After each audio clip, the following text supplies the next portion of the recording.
தோழர்களே அனைவருக்கும் என்னுடைய மாநில வழக்கணத்தை தெரிவித்துக் கொள்கிறேன். பதில் எதை பற்றி பார்க்க போகிறோம் பார்த்துக்கிட்டிங்கன்னா, முன்னாடியே ஒரு வீடியோவில் சொல்லியிருந்தேன், இன்னும் ரெண்டு நானும் சொல்லியிருந்தேன். இவன் ஒரு கேனைய, இவன் ஒரு ஜோக்கரு, இவன் ஒரு மடப்பையன் சொல்லியிருந்தேன். இப்போ என்ன ஆயிடுச்சுன்னு பார்த்துக்கிட்டிங்கன்னா, நம்ம இந்த பதிவில் நாம் வைக்க போற ஒவ்வொரு அடி எதிரிகளோட கதி கலங்கணும், அடிவயிறு பிதுங்கணும். ஜட்டி போட்டு வர இருங்கடா, அடிவேறு கலங்குற அளவுக்கு தான் நம்ம இந்த பதிவில் நம்ம பாம்குமாரை பொழக்க போகிறோம். ஜட்டி போட்டு வர இருங்கடா பார்த்தோம் கடந்த 20 நாட்களாக. அதை தொடர்ந்து ஏன் போகலன்னு கேட்டுக்கிட்டு இருந்தவங்களுக்கு பதில், அதற்கு பிறகு ஏன் பணம் கொடுக்கலன்னு சொன்னவங்களுக்கான பதில்னு எல்லாமே அவரோட மௌனம் பதில் கொடுத்துக்கிட்டே வந்துகிட்டு இருந்தா. மௌனம் பதில் சொல்லிச்சான். எப்படி உருட்டுறான் பார்த்தீங்களா? அதாவது ஒரு 70 வயசு கிழட்டு கபோதி காம வெறி பிடிச்ச காம வெறியன், சரிங்களா, ஒரு காம வெறியன் 3 வயசு பிள்ளை கற்பழிப்பு பண்ணும்போது அவன் எப்படி இருப்பான்னா அமைதியாக தான் இருப்பான். ஒரு சாதி வெறியில், சாதி ஆணவத்தில் ஒரு சாதி வெறியன் யாராவது ஒருத்தனை கொலை பண்ணுறன்னு வச்சுக்கோங்க, ஆணவ கொலை பண்ணுறன்னு வச்சுக்கோங்களேன், அந்த கொலை பண்ணக்கூடிய சாதி வெறி எப்படி தெரியுமா இருப்பான்? மௌனமாக தான் இருப்பான். இப்படி தப்பு பண்ணக்கூடிய அயோக்கிய பையங்க முழுக்கவே எப்படி இருப்பாங்கன்னா மௌனமாக தான்டா இருப்பாங்க. எல்லாமே அவரோட மௌனம் பதில் கொடுத்துக்கிட்டே வந்து, இது மௌனமாக இருக்கிறதே பதில் சொல்கிற மாதிரியா. நம்ம ஊரில் ஒன்று சொல்லுவாங்க, மௌனம் சம்மதத்துக்கு அறிகுறி. அதாவது மௌனமாக இருக்கார்லாப்பா, சம்மதிச்சிட்டாருப்பா.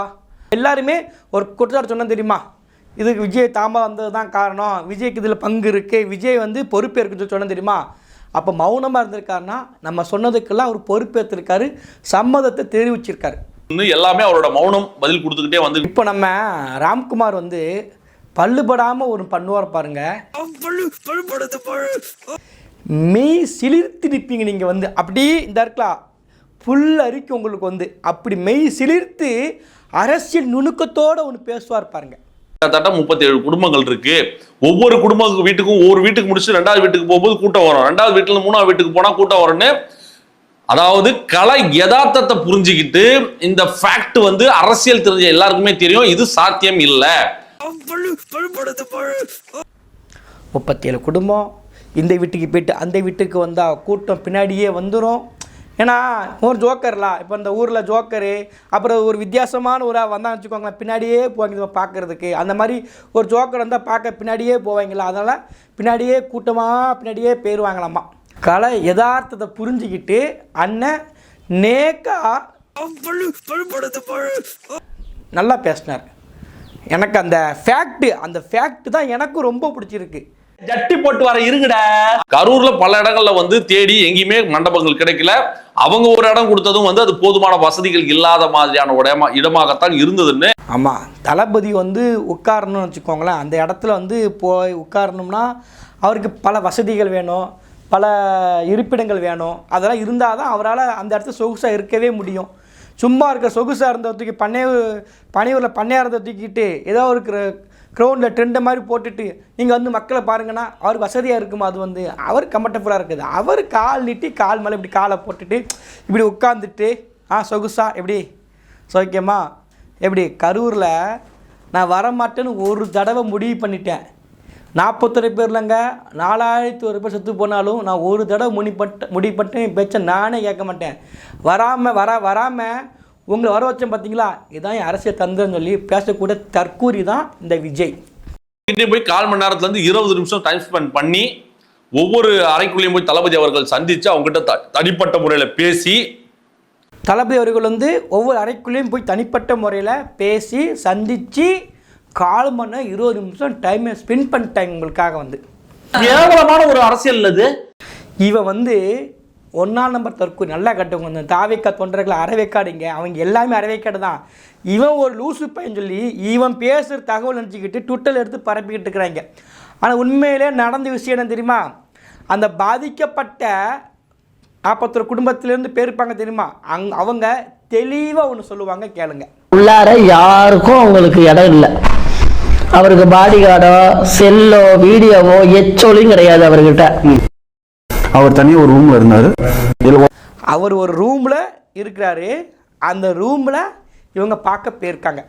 இது ஒருத்தர் சொல்லலைங்க, 2 பேர் சொல்லியிருக்கிறாங்க. சரிங்களா, 2 பேருக்கு ஒரே ஸ்கிரிப்ட். அந்த இடத்துல நாங்கள் தளபதியை டம்மு டிம்னு அடிச்சு போட்டால் கூட கேட்கறதுக்கு ஆள் கிடையாதுங்கிறாங்க. எனக்கு தெரிஞ்சு நடந்திருக்கும். நாங்க போய் அவர் அடிச்சா கூட யாரும் கேட்க கூட ஆள் கிடையாது. இல்லை, நாங்கள் 8 பேர் சேர்ந்து அவர் அடிச்சுனா கூட அந்த இடத்துல அவரை காப்பாற்றுக்காக ஆக முடியாது. என்ன இது நீங்களும் அதே மாதிரி அதே டெய்லர் அதே வாடகை வந்த தகவல் தானே. இப்போ இவங்களுக்கு தகவல் வருதா, காலில் விழுந்துட்டாரு, மண்டி போட்டார், கண்ணீர் வடித்தார், இவங்க ஒரு தகவல் சொல்கிறாங்களா. எனக்கு அந்த தகவல்னா பரியேறு பெருமாள் அந்த ஹீரோவுக்கு ஒரு சம்பவம் நடந்து தெரியுமா, அந்த மாதிரி சம்பவம் நடந்துருச்சுன்னு சொல்லி ஒருத்தங்க வருஷம் எங்கள் ஊர் பக்கம் டீக்கெல்லாம் பேசிக்கிறாங்க. ஒரு பக்கத்தில் இருக்கிற ஒரு 80 வயசு தாத்தா 4 செத்து போயிடுவார், அவர் அரசியல் பேசுகிறாரு.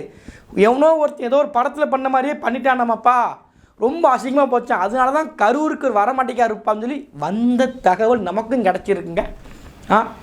எப்படி போய் பேசுகிறான் பாருங்க. வந்து முதல்ல என்ன சொல்கிறான், ஒவ்வொரு அறைக்குள்ளேயும் போய் தளபதி அவர்கள் சந்திச்சு அவங்ககிட்ட தனிப்பட்ட முறையில் பேசி. இல்லை, நாங்கள் 8 பேர் சேர்ந்து அவர் அடிச்சுனா கூட அந்த இடத்துல அவரை காப்பாற்றுக்காக ஆக முடியாது. ஆனால் நடந்தது என்ன, அந்த அம்மா என்ன சொல்லுது, உள்ளார யாருக்கும் அவங்களுக்கு இடம் இல்லை, பொய்ய பரப்புறான். என்னமோ அவங்க எல்லாம் ஒரு ரூமுக்குள்ளே இருக்கிற மணிக்கும் இவர் நேரில் அங்கே போய் பார்க்க போன மாதிரியும் கிடையாது. அங்கே பார்க்க போன இடத்துலையும் கூட மகாபலிபுரத்தில் இருக்கக்கூடிய அந்த விடுதலையும் கூட அந்த இவர் ரூமில் உட்காந்துக்கிடுவார் பன்னியாறு மணிக்க. இந்த பன்னியாரை பக்கத்துக்கு தான் திரும்பியும் அவங்க வரணும். இதுதான் நடந்திருக்கு, இதுதான் உண்மையான நிலவரம். ஆனால் இவன் போகிற போக்கில் பொய்யை பேசிட்டு போனான். புலினி பையன் தான் அள்ளிட்டு வந்துடுவான்.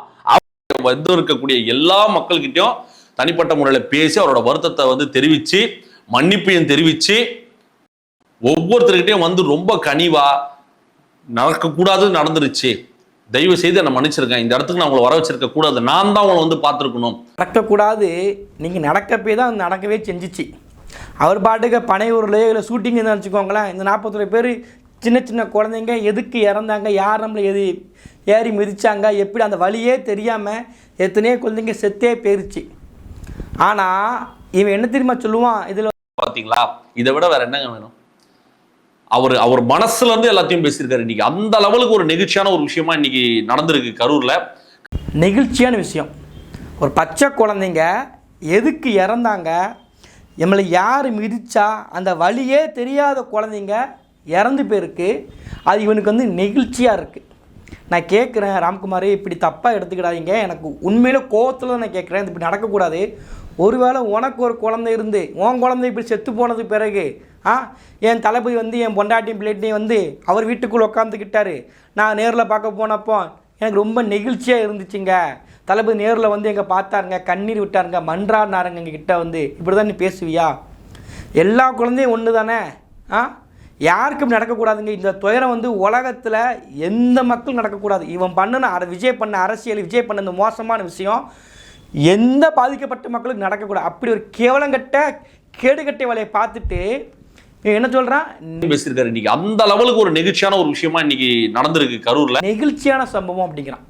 நெகிழ்ச்சி, பச்சை குழந்தைங்க செத்து போகிறது, அதை துக்க சரி கூட போகாமல் இருந்துட்டு அவங்களை இங்கே வர வச்சது இவனுக்கு நெகிழ்ச்சியாக இருக்குன்னா, இவன் தாவைக்க தொண்டங்கிறத மணிக்கு ஒரு மாதிரி காமிச்சிட்டு இருக்கான். ஏன் 41 பேர் செத்து அவங்க பச்சை குழந்தைங்க முதல் கொண்டு இறந்துருக்குறாங்க.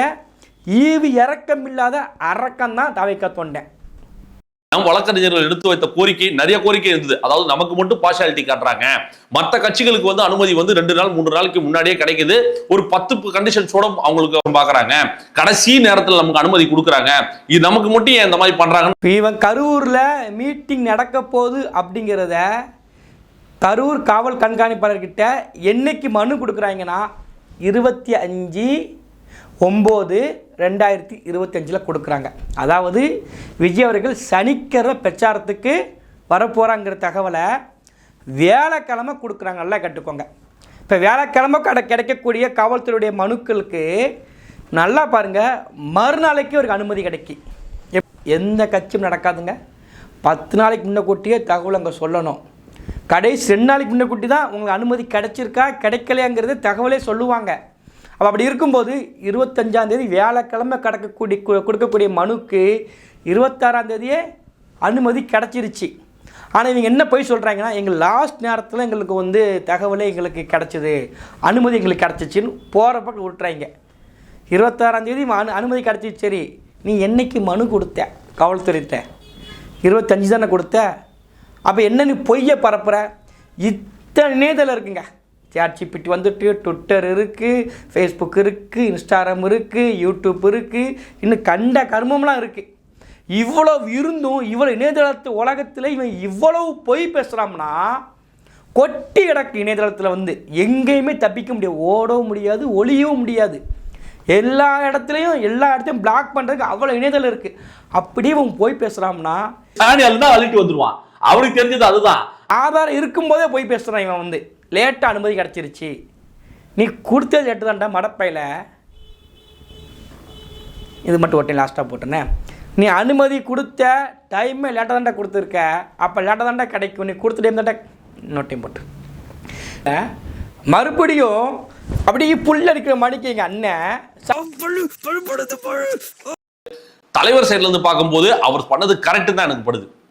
ஏன்னா யாருக்கும் எந்த தொந்தரவு இல்லாம ஆல்ரெடி நொந்து போயிருக்க மேலும் மேலும் கஷ்டத்தை கொடுக்காம அவங்கள வர வச்சு கண்ணியமான முறையில் கொண்டு வந்து கண்ணியமான முறையில் அவங்கள வழி அனுப்பி அவங்களுக்கான வசதி, தங்குமிடம், உணவு எல்லாத்தையும் கரெக்டாக பார்த்துக்கிட்டு அவங்களுக்கு எந்த ஒரு கஷ்டத்தையும் கொடுக்காம மறுபடியும் அவங்க வீட்டுக்கு ஊருக்கே அனுப்பி வச்சதான் ஒரு சரியான ஒரு விஷயமா நான் பார்க்க. சரியான விஷயமா அவர் பார்க்குறார். அரூரில் 27ஆம் தேதி இறந்து போகிறாங்க, சரிங்களா? கிட்டத்தட்ட ஒரு மாதம் கழிச்சு தான் பார்க்கவே போகலை, பார்க்குறதுக்கு வர வைக்கிறார் இவர் வந்து. இதில் வந்து இவங்களுக்கு எந்த விதமான கஷ்டமும் கொடுக்கல. இவங்க வந்து இதை கூட கஷ்டம் என்னடா இருக்குது எனக்கு புரியலை. ஒருத்தங்கள பாதிக்கப்பட்டிருக்கிறாங்க, அது விஜயால் இறந்துருக்காங்க, விஜயால் இறக்கல, ரெண்டாவது விஷயம். ஏதோ ஒரு சம்பவம் நடந்துச்சு, அவர் பார்க்கப்பட்டது சம்பவம் நடந்துருச்சு. அதில் எந்த விதமான பொறுப்பும் இருக்காமல் ஓடி ஒளிஞ்சு ஓடுகால் மாதிரி பயந்து ஓடி ஒளிஞ்சிக்கிட்டு இவங்க வந்து என்ன பேசுகிறவங்க வந்து எந்த விதமான கஷ்டமும் உங்களுக்கு கொடுக்கல. நீங்கள் வந்தது தாண்டா கஷ்டமே அவங்களுக்கு. நீங்கள் போனீங்க தெரியுமா, கரூருக்குள்ளே காலடி வச்சான் தெரியுமா, அந்த எமகாரமே கால் வச்சார் தெரியுமா, வண்டியில் போனது எம்ம வண்டியில், அது போனது தான் அவங்க கஷ்டக்காலம் ஆரம்பிச்சிருச்சு. அடுத்த கூட்டத்துக்கு நீயும் போ. யாரையுமே வந்து குறை சொல்லாம, யாரையும் வந்து அவதூறு பரப்பாம, இந்த 30 நாட்களாக யார் மேலும் பழி போடாம இதற்கு இவங்க தான் காரணம், அவங்க தான் காரணம், இவங்க தான் பண்ணிட்டாங்க, அவங்க தான் பண்ணிட்டாங்க, எதையும் செய்யாம அகிம்சையான முறையில் அதையும் செய்யாம யார் மீதும் பழியும் போடலை. இவங்க வந்து உருட்டை பார்த்தீங்களா, 4வது நாள் வீடியோ போடும்போது ரெக்கார்டு பண்ணுறாரு. மூக்குச்சல் இந்த மணிக்கு உட்காந்துக்கிட்டு உறிஞ்சிக்கிட்டு என்ன சொன்னார், சிஎம் சார் உங்களுக்கு ஏதாவது இந்த பழி வாங்கணும் அப்படின்ற எண்ணம் ஏதாவது இருந்துச்சுன்னா என்ன வேணாலும் பண்ணுங்க, அவங்க மேலே கை வைக்காதீங்க. நான் ஒன்று வீட்டில் இருப்பேன், இல்லை நான் ஆஃபீஸில் இருப்பேன், என்ன வேணாலும் செய்யுங்க. ஒரு பழி போகிற வேலையை பார்த்தவர் தான் இந்த விஜய். ஆனால் யார் மாதிரி ஒரு பழி போடலை. இவர் வந்து எங்கடா நாங்களாம் இருக்கிறோம்டா, நெட்டு இருக்குடா, முதல்ல ஒன்றே தோல்விக்கு தான் நான் இருக்கிறேன், நான் வச்சுக்கோ. நீ வந்து இப்படிலாம் தப்பிட்டு ஓடவே முடியாது தம்பி. என்னுடைய முதல் வேலையே நீ என்னெல்லாம் வீடியோ போட்டு ஏமாத்துறியோ உன் தோலை உரிக்கிறது தான் என் வேலை. ஏன் தெரியுங்களா, 24 மணி நேரம் நாம் தொடர்ந்து பாடுபடுவோம் என்றதை இந்த இடத்துல நான் பதிவு செய்ய விரும்புகிறேன். 24/7 உங்கள் தாவேக்கா தொண்டர்களுடைய அக்கிரமத்தை தோல் உரித்து மக்கள்கிட்ட காட்டுறதான் என்னுடைய முதல் வேலை. என்னைக்கு விஜய் கட்சி ஆரம்பித்து பிரச்சாரத்துக்குள்ள வர ஆரம்பித்தாரோ என் வீடியோ முழுக்க பாருங்கள், நான் நிப்பாட்டிட்டேன், மற்ற எதையுமே கலக்க நிப்பாட்டேன். ஏன்னா மாது வீட்டுக்கு கேடு, புகைப்படுத்த உடல்நலத்திற்கு கேடு. இந்த தாவேக்கா வளர்வது தமிழ்நாட்டிற்கே உலக கேடு. இந்த தாவேக்கா வளர்வது தமிழ்நாட்டுக்கு மட்டும் கிடையாதுங்க, உலகத்திற்கே பேர் ஆபத்து விளைவிச்சிட்டு இருப்பாங்க. அதனால் இந்த கழுசடைகளை அழித்து ஒழிக்கிறது தான் என்னுடைய யூடியூப் சேனலுடைய முதன்மை வேலையாக எடுத்து பண்ணிக்கிட்டு இருக்கேன். தொடர்ந்து பண்ணுவேன். 24 மணி நேரம் இல்லை, அடுத்த 1 மணி நேரம் கடன் வாங்கி பண்ணுவேன். அதனால் அடுத்த ஒரு பதிவில் சந்திக்கிறேன். நன்றி, வணக்கம்.